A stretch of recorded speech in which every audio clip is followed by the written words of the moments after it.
Welcome everybody to an information session on regional roots, culinary training to enhance school meals with local foods. We're going to go ahead and kick this off. There will be ample time for Q&A at the end, but also if you have questions, feel free to take yourself off mute, popcorn in with a question, or put them in chat. We have a team of folks here supporting us, and we'll make sure that your questions get answered. For anyone who's monitoring the chat from a host side, if there's a question that's really specific to a slide, please interrupt one of us who's speaking and we can try to get it answered. But again, we'll have time at the end. Can I just get a thumbs up from someone that you can see my screen? Thank you, Lizzie. All right. So with that said, we're going to talk about farm to school culinary trainings today. And again, this is an information session. I'm Cheryl Belinsky. I'm with Cornell Harvest New York, Farm to Institution, and joined here by our co-hosts in Regional Roots, the New York State Department of Education, specifically the Child Nutrition Department, and they're going to introduce themselves here on the next slide, and our training partners as well that are leading the culinary trainings, and I'm going to have them introduce themselves here on the next slide.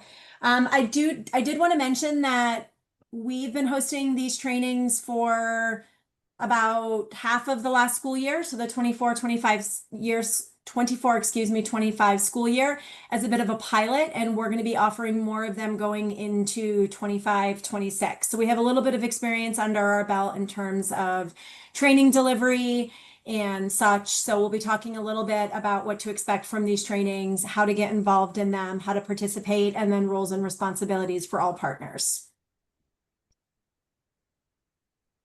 So with that said, give me 1 second. I'm going to put this in presenter mode, and I'm going to pass this over to our partners at State Ed to introduce themselves in no particular order. So take it away. Hi, my name is Michelle Beaver. I'm with New York State Education Department, the Child Nutrition Program. I'm a senior manager here, and I oversee the culinary enhancement team and farm to school in our office. Hi, everyone. I'm Caitlin Perry. I'm the supervisor of the culinary enhancement team, and we're working closely in a partnership with Cornell to deliver these culinary trainings through a federal formula grant that we received through USDA.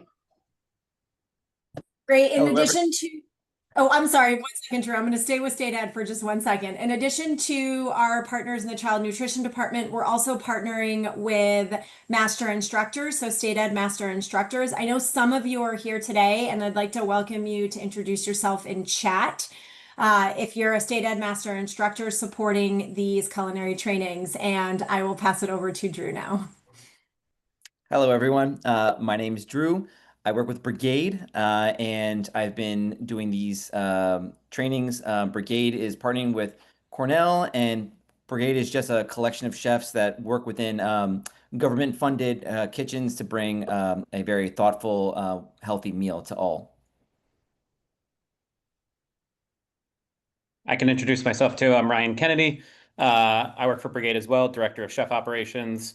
I kind of have been working with Cornell Harvest for some time, doing a lot of the recipes in the recipe database, and we filmed some videos as well, and then that kind of pivoted into this work, which I kind of kicked off, but have mostly handed off to Drew, but still involved behind the scenes a bit, and yeah, happy to be here, meet everybody. Awesome. Thank you, Ryan. And since I only have 3 of my team members on this call, do you want to say hi? I'm looking at Lizzie. You want to start up? Hi, everyone. Lizzie Cooper, Farm to School Procurement Specialist in the Central New York region. I'll pass it to SJ. Hi, all. I'm SJ Peterson. I am the Farm to School Procurement Specialist based in New York City. And Becky? Hi, all. I'm the Farm to School Procurement Specialist in Western New York and the Finger Lakes. Great. Thanks, folks. And that's about half our team. We'll link you to where you can find support in your region after. But last and certainly not least, I'm echoing. Lisa. Hi, I'm Lisa McGovern. I'm with Hudson City School District, and I did a training with the Brigaid team, and I'm just here to talk about my experience. Thank you, Lisa. I'm going slow to make sure I'm not echoing. I'm going to pass it off to State Ed now, Michelle and Caitlin.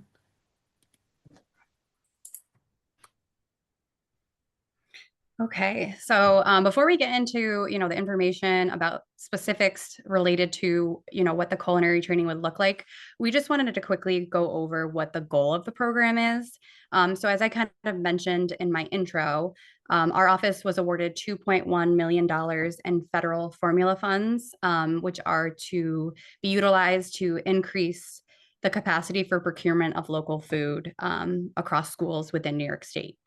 So the big goal of this program is to increase scratch cooking and incorporate more local foods within schools across the state. Go ahead, Cheryl. So just a quick overview of the program. This is a hands-on culinary training that your school will be participating in. We've been working over the last several months to kind of, obtain best practices and see what works when we're actually in schools trialing out these trainings. So these trainings are designed for your staff, your kitchen staff, to participate in. So the Brigade chefs and the master instructors will be available during them, and they'll be working on knife skills and processing local food items, vegetables, raw meats, if you're comfortable with that.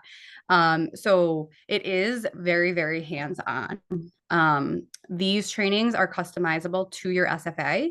So if you are afraid of those raw meats, or you're, just brand new to incorporating local produce, CCE will connect you with, producers that have items in your area, and we can really tailor the training to your school.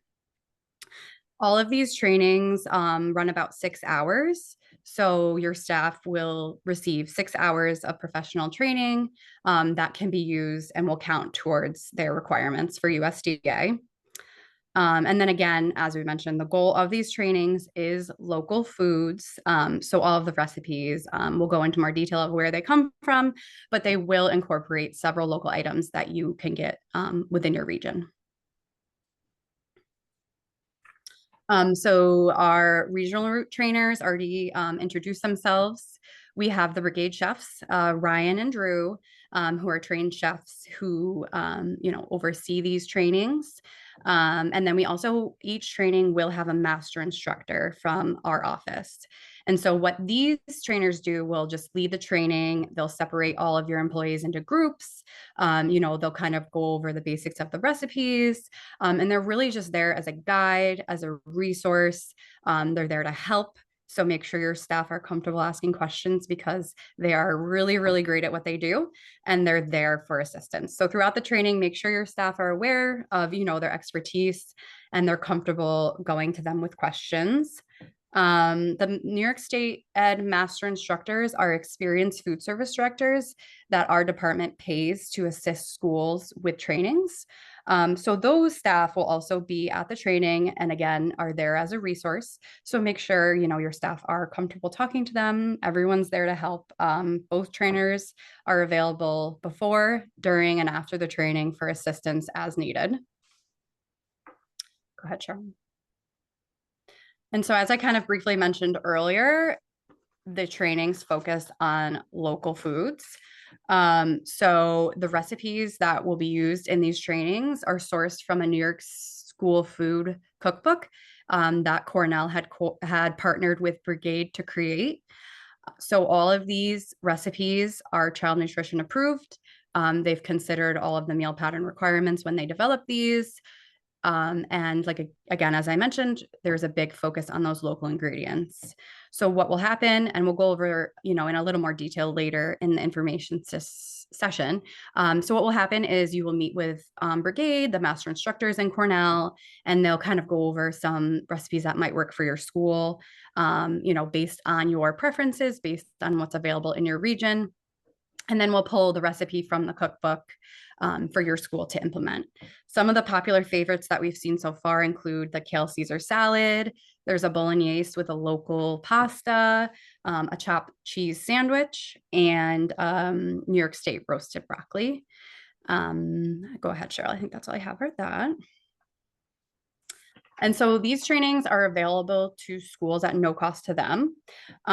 We have up to $500 of ingredients that we can provide. Again, Cornell will have that call with the master instructor and Brigade a couple weeks before the training, and you'll discuss who's going to procure which items.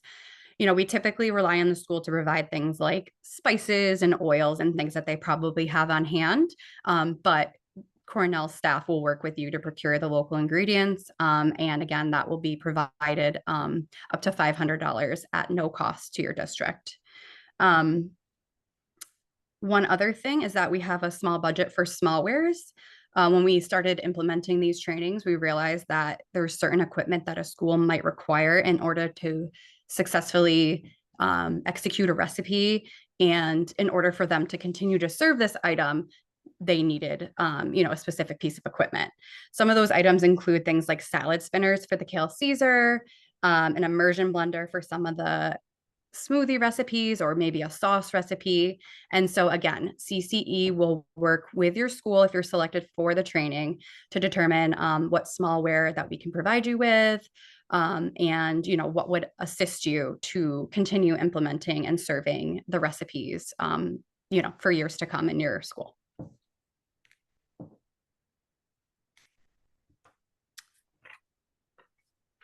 You're on mute, Drew. Okay. So as far as the training formats, there's two styles of training that we're doing. One of them is on the job training. It happens during the school day, and we're able to work with the staff to create a menu and a meal that will get served to the students that day.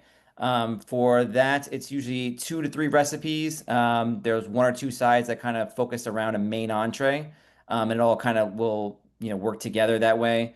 And that will be served to students, and we will able to get some really good feedback from them throughout that lunch service, because we're going to serve them lunch that day. Sometimes if they can give another option, but for the most part, we're serving the meal that we're training on that day for lunch. And then professional development days happen during the summer.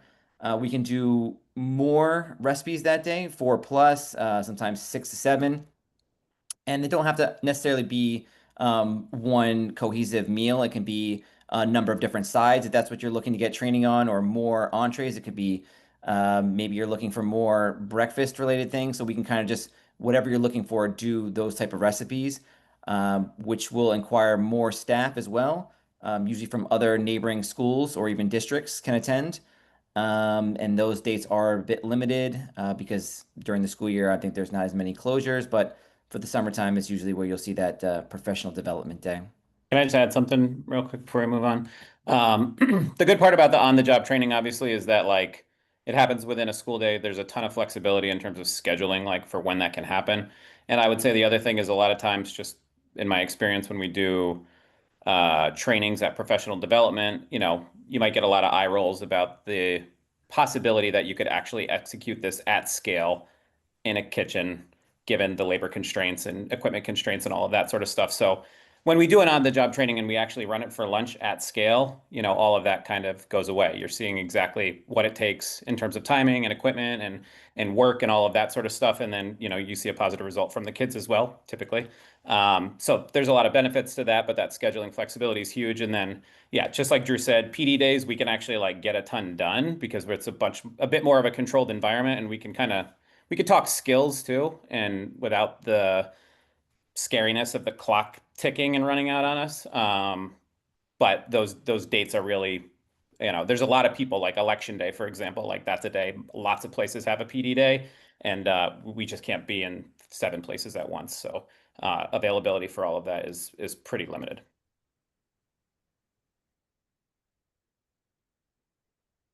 Great. Thank you, Ryan. And we're going to have Lisa talk about on the job here in a few slides, who went through that herself. So with her team. So I'm going to talk about roles and responsibilities here. So the role of the SFA, the role of us at Cornell, the role of Brigade and the master instructors. And we also have a document that lists this out in a little bit more detail that I'll share with you at the end of the presentation. But just the role of the school, the SFA in particular, is to communicate this training and the details of the training to your staff. So when Brigade and the master instructors and state ed and we come in, they have an idea what we're doing there and why. That's really helpful. So just communicating that to your team. We need your kitchen space. That feels like an obvious, but I'll say it out loud. These are, again, done in your school food kitchens. You'll work with my team at Harvest to procure ingredients. So we can buy some of them. I mean, these are really case by case. So if it's easier for us to buy the ingredients, we can. If it's easier for you as the SFA to buy the ingredients and for us to reimburse you, we can do it that way. There's a myriad of different ways. It really is based on what vendors you have really business relationships already set up with as vendors, and we have flexibility to be able to buy those as well. And as Caitlin said, we really rely on some of those pantry items to be provided by the school, and then we're picking up the tab on those local items, higher cost proteins, local vegetables, stuff like that.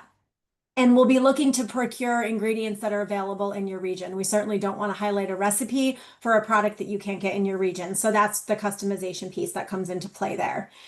And then also we expect that the school will participate in post-evaluation efforts. So one is as simple as fill out this form, but we also are hoping to partner with a formal evaluation partner to look at both process and outcome evaluation indicators.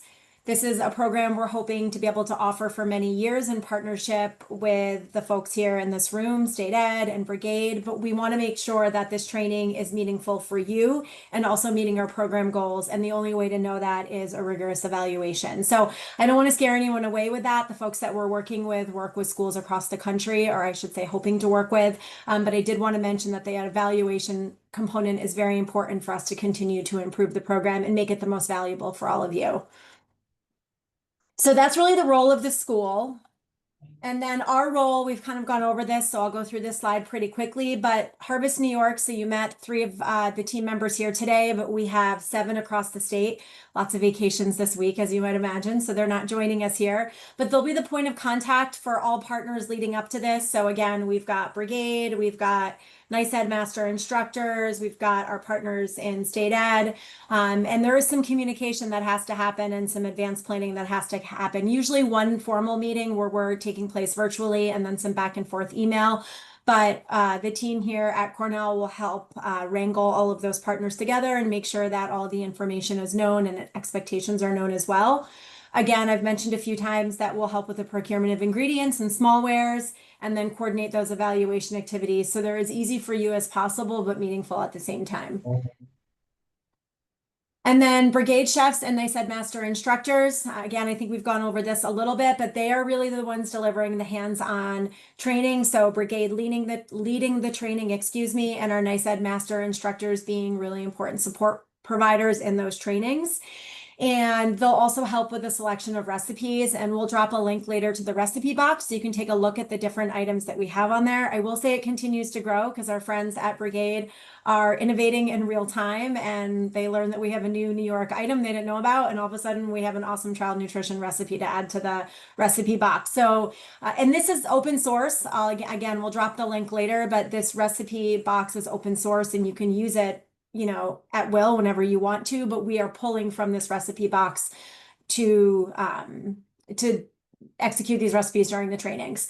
So the picture there on the right is the last Train the Trainer event we did with Brigade and NYS Ed Master Instructors. It's not all of them, but we had a lovely time in Pine Plains together a few months ago. So that's a few of your Master Instructor trainers there. Cornell and State Ed, I will mention, will be at the trainings, but we're really kind of window dressing in the back. If somebody needs help, we'll wash dishes, we'll grab ingredients, but our primary purpose and expertise is not in culinary training. So we're really there as support providers and nothing else during the training. So with that said, I'm going to pass it over to Lisa to talk about her experience. Thank you, Lisa. You're welcome. Hi, how's everyone doing today? I'm Lisa McGovern. I'm the school food director for Hudson City School District. And I have actually 3 schools under me, and we did our training at MC Smith Elementary School. And we have about 600 kids at that school, and we did 3 different recipes, but there was a component recipe to the one, but we did crispy kale chips. We also made kale Caesar salad with the homemade Caesar dressing. And then we did the ziti bolognese. And we also made homemade croutons for our kale Caesar salad. So I had a great experience with this training. Ryan and Drew and everyone from State Ed, Michelle and Caitlin, and my CCE partner, Katie Sheehan Lopez, was amazing, and she helped so much, but the whole coordination piece was just perfect. It was a formal meeting with Ryan and Katie on Zoom, and we went over what recipe we were gonna do, and then Ryan put together a living document kind of spreadsheet that we just went through, like who's gonna get what, who's gonna do what. He put together a little prep list. He put together all of the items that I needed to order for smallwares. He just really they just made it so easy for me to do this. And I did it on a Friday. And I know what you're all thinking. Takeaway pizza, what? But it worked so well because we marketed it, first of all, by putting it on the menu several weeks in advance, and put the menu out saying menu takeover, this is what we're doing. And Fridays are typically an easy day for us because of the pizza. So it just fit so great because we were able to have them come in, do this. It wasn't a huge lift for my staff, but they had a super fun day. And Ryan and Drew made it so fun for the staff. They just were so engaging.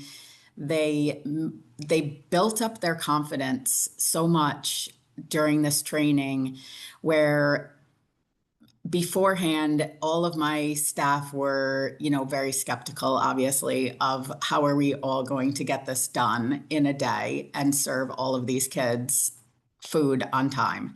So all of that happened, and they still got to take a break, and they still got to do all of their normal stuff that they do on Friday for Monday. But we really had a lot of stuff scheduled out in advance. So all the stuff was coming in. We had a little bit of prep the day before. And then when Ryan and Drew got there, we just really got to work, and all the people from State Ed helped. Everybody really joined in and helped. We also had, Master Instructor Pat as well joined us. And everybody helped, and it made it really fun. And all I can say is it was essential to, first of all, do it on a day when you had the kids there, because you got to see the feedback from the kids, and it was amazing. The kids were so excited for the kale chips. I never thought in my life I would ever see such a thing, but these kids loved the kale chips. And you could tell by just the little board you can see on the slide right now, where they kind of brought these boards that said, had the little smiley face or the straight face, and then they put their little stickers where they fell. But the kids loved the kale chips. They loved the pasta. They loved the Caesar salad even. And I thought it just went over really well. And I did a lot of marketing beforehand by doing the menu takeover. I did some signage. I put out a Parent Square post. I did some posts on social media. So we got people very interested. The staff were very interested. They wanted to see what was going on. The kids were super interested. Also, seeing these new faces in their cafeteria made them super excited. So I think it's essential, really, to do it on a day when your kids are there. And if you can do it on a Friday, that's always everyone's kind of easy day. Maybe that would work better for you. And also, I will say, don't forget to take pictures, because you want to be able to post all of this on your social media afterwards, because you just want to show how amazing it was, how much the kids loved it. If you can get some kids' faces eating or something like that, that you'd be able to post on social media, I think that always goes over well.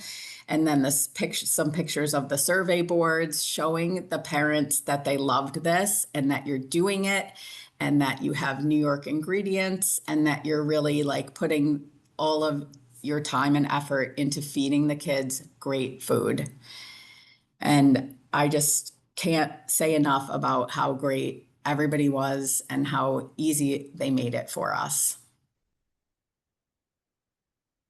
Thank you, Lisa. And thank you for, I think you were our guinea pig and first on the job training, if memory serves. So thank you. I'm so glad it went so well. And thank you for being our guinea pig here in New York, using that model.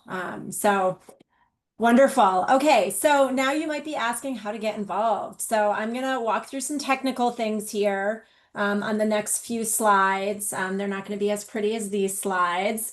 I'm going to pull up these forms here in a moment, but ultimately, we are scheduling regions in specific weeks. And so my team member, Katie Sheehan Lopez, she is the wizard behind the screen and scheduling all of these and doing so much more. She's on vacation with her family this week, which is why she's not joining us.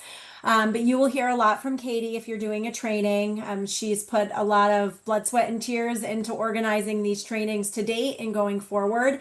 And so I'm going to walk you through the spreadsheet here in a moment. So that's the first thing you need to do is express interest, and that'll make sense here in a second. We need you to fill out an assessment form. It just gives us an idea of where you're at in your farm to school program, local procurement program, what you're looking to get out of the training, a little bit more information, but it's not a daunting form at all. And then once you fill out that form, again, Katie will be in touch about scheduling the trainings once we are able to patch those together. And so I'm going to pull up the forms here in a moment, but I did want to say we're going to be doing this in 2 different rounds. So we're going to be scheduling trainings in specific regions, essentially starting in mid-September through January. And then we're going to be scheduling February through June, likely in November. And that's just so 10 regions are not literally dumped on Katie's lap to figure out how to schedule in the near future, knowing that we have a few of them coming up very quickly. So if you are interested, we need all information filled out. And again, this will make sense here in a moment by October 24th. So I'm going to come back to that date. But I did want to mention again, each region has a pre-assigned week.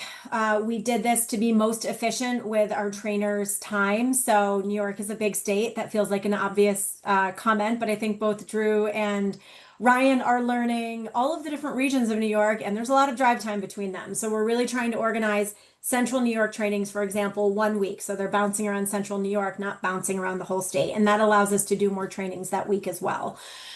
We may have some alternate dates based on other than what I'm about to show you in the schedule. So if the week doesn't work for you, or you have that PD day that you really want to do it on, I don't want to, the door's not closed on those. It's just, we're not scheduling them right at this moment in time, but you can always let us know if the schedule doesn't work for you that we have, and we can try to fit one in. Our goal is to do as many as possible, but do them really well.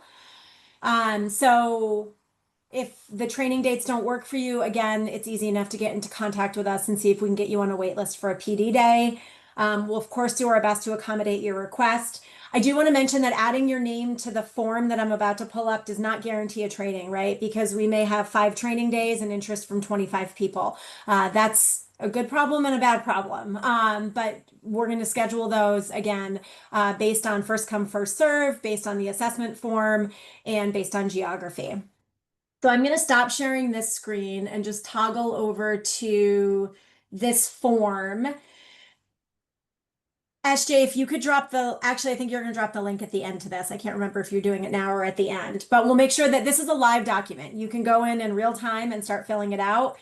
You can't break it. This version is read only with the exception of filling in some information on the tabs.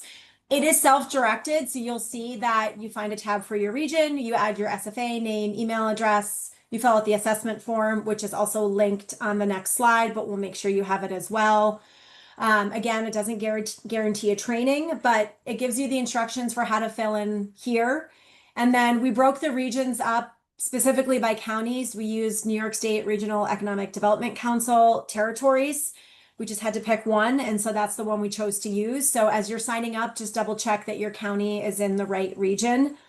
And then we have weeks already established. So you're going to see, where are we at? We are at August 26th right now, and we are hoping to do the North Country in like the last week of September. So when I had mentioned that, put your information in your tab by October 24th, we need to book the North Country in Central New York long before that. So if you're tuning in from one of those regions and these dates could work for you, get your name on the list. We'll be scheduling those out as a top priority ASAP. So the sooner the better. And then we have a little bit more breathing room with Long Island, New York City, Finger Lakes, Mohawk Valley, and Western New York. Again, we're booking January out right now. And then you can add your name to the other tabs for now. You just won't hear from us probably for a couple months as we book this first round out first. But you are welcome to go ahead and add your name to them if you're, for example, in the capital region and May 11th through 15th works for you. So if you go to the tab here, I'll just pull up Western New York. It's pretty self-explanatory, just SFA, your name, email, so we know how to get in touch with you. Check that you've clicked out the assessment form. You can also link to the assessment form here, so there's quick and easy access to it. And anything that we need to know when scheduling these, like for example, I don't have school on Wednesday of that week for whatever reason. So just let us know anything that may hinder your ability to do a training on this particular week. Any day of this particular week.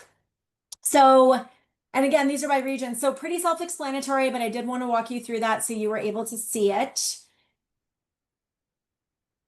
And I think that's it for now. I'm going to pull up a few more forms at the end, but again, wanted to walk you through the schedule. The other thing that I will plug quickly, if you want to take a look at the different types of recipes that we have a live database of New York school food recipes. I think Caitlin mentioned it earlier. We had developed these in partnership with Brigaid and the New York State Department of Agriculture and Markets going back, I think, to like 2022. We're adding more in real time. We're working on getting photos. So just because you see a photo coming soon, there is a great recipe behind that cabbage that has nothing to do with cabbage. If you're looking at meatloaf, it's just a stock image. You'll see quite a few stock images, but if you do pull this up, what's really nice about it is let's do, where was I? Let's do the lasagna cheese, spinach and cheese lasagna. You're able to pull a bunch of information up here. Thank you for dropping that. You're in the chat box for anyone who wants to see it. You can see the components that are met. You can see the veg subcategories. You can see the ingredients that you can get from New York. You don't have to get them all from New York, but again, we're really trying to promote local food use here. So these are the items that we have available.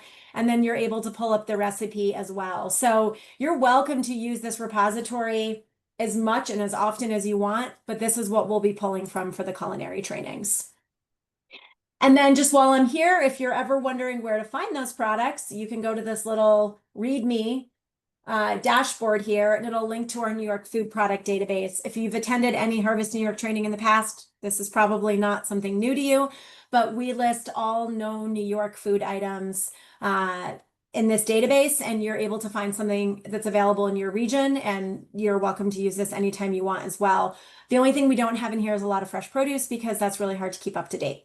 So I wanted to plug those two resources before I go back to the webinar. And with that said, we will go to the next slide and I will pass it back to Caitlin and Michelle. Thanks, Cheryl. So after you have expressed interest and a representative in your region from Cornell has reached out to schedule the training and you have a scheduled date, about 4 weeks before your scheduled training, there'll be a check-in call.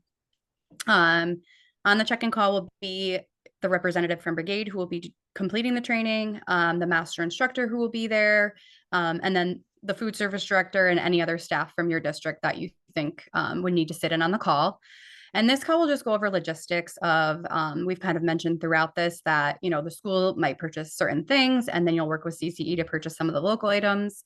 So this will just be kind of like a check-in on who's doing what, who's purchasing, when, what time everyone's going to arrive, and any other logistical things that need to be worked out prior to the training.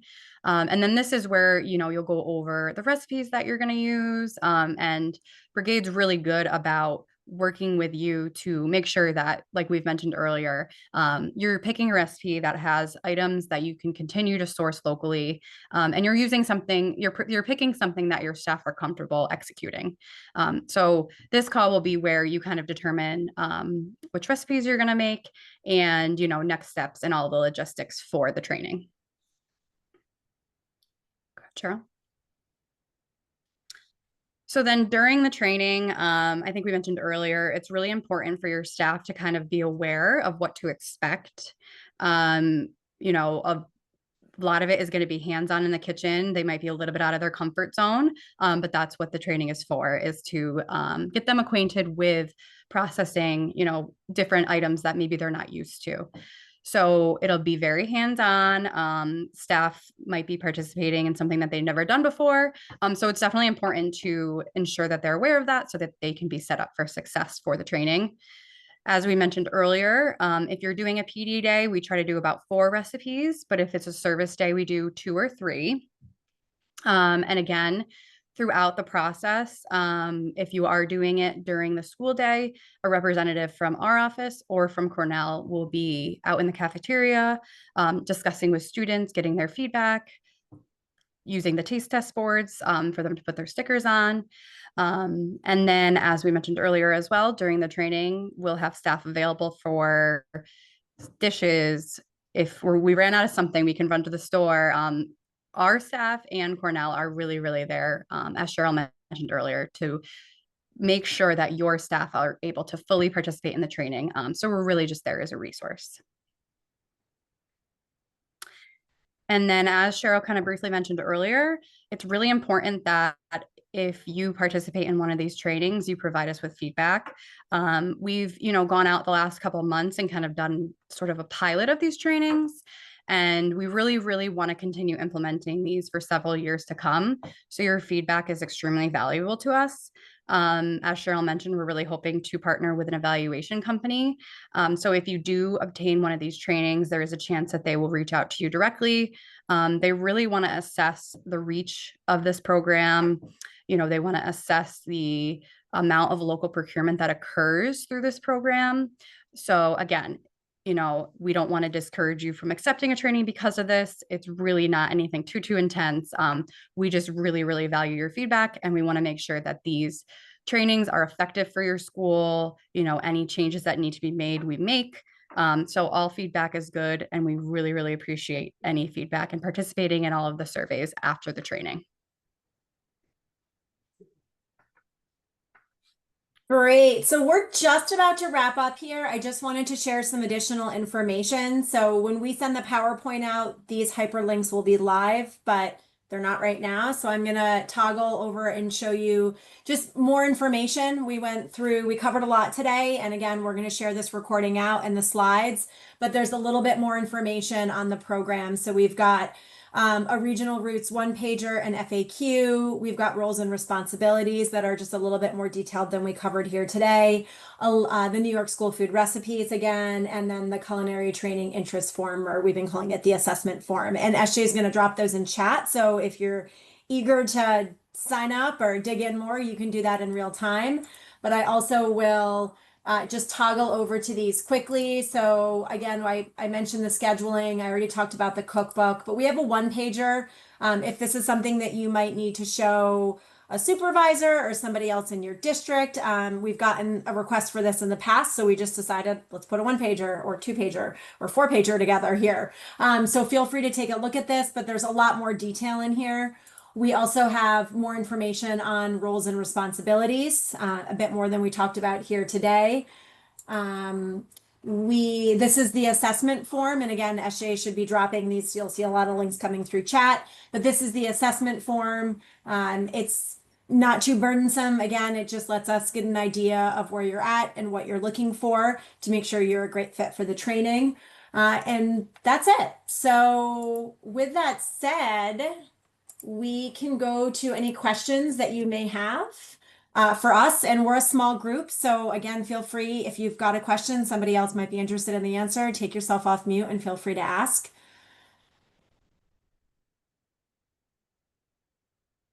Or put it in chat if you're more comfortable.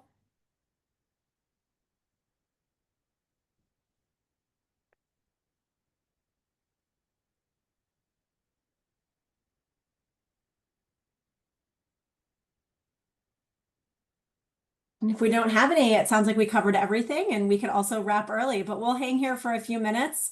But if there are no questions, again, feel free to log off. Thank you for joining us the last week of summer. We very much appreciate that. And thank you to all of the presenters and master instructors that joined.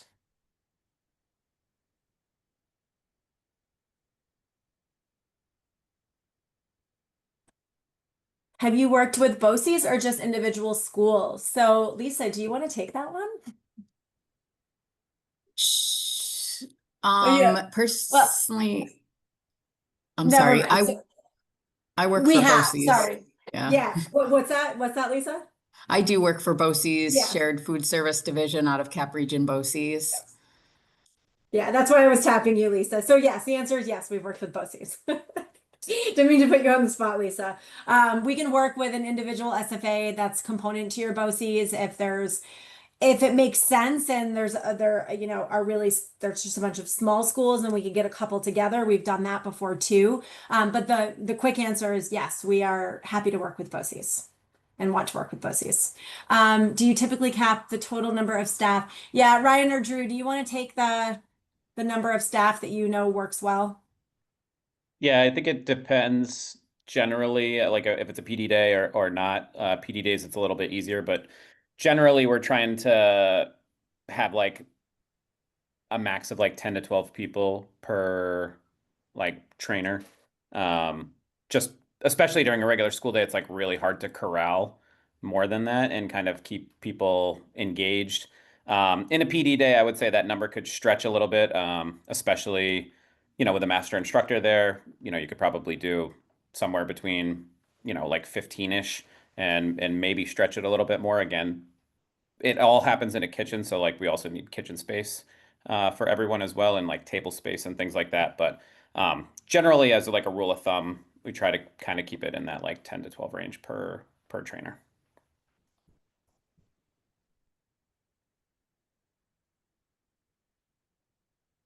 Would we be able to do, I'll just read it out loud. Would we be able to do multiple buildings within a district on the same day or request each as a separate? I'm guessing we couldn't do them in the same day, but we haven't gotten that request yet either. Ryan, do you have I don't see unless we brought in multiple trainers. Yeah, I think that's really where the limitation kind of falls, is just kind of getting multiple people to one spot, and just generally the way that the kind of contract works. It's like we have sent two people historically, two places to kind of be at the same place, mostly just for support or just to make sure, like in the early days of doing this, that we were doing it well. But for the most part, it's kind of one person from our team is going and one master instructor is going, kind of like per day. In terms of being able to do more than one, I think probably that all comes down. I don't want to speak out of turn. I don't know how that works, Yeah. but my assumption is it comes generally from, in terms of like how much interest we get from a wide swath, and everybody kind of having the opportunity to do it at least once before others had the opportunity to do it twice, would be my guess. It's a great guess, Ryan. I said I wouldn't speak out of turn, and I just kept talking, but that's generally how it goes with me. Any other questions? These are great ones.